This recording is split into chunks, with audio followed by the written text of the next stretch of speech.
અમરેલી બગસરા પંથકમાં દિવસભરમાં ભર ઉકળાટ બાદ વાતાવરણમાં પલટો આવ્યો છે। હળવા વરસાદના ઝાપટાઓ પડ્યા। બગસરા શહેર અને ગ્રામ્ય વિસ્તારમાં આખો દિવસ ભારે ઉકળાટ બાદ એકાએક વાતાવરણમાં પલટો આવ્યો। વીજળીના કડાકા ભડાકા સાથે વરસાદ પડ્યો।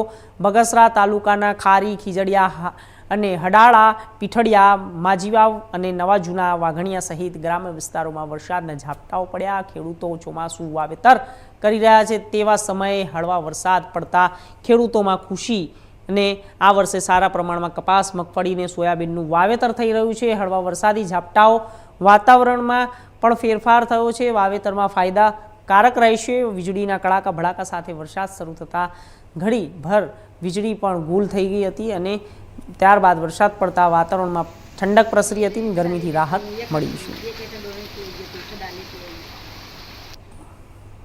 તાપી જિલ્લામાં વાતાવરણમાં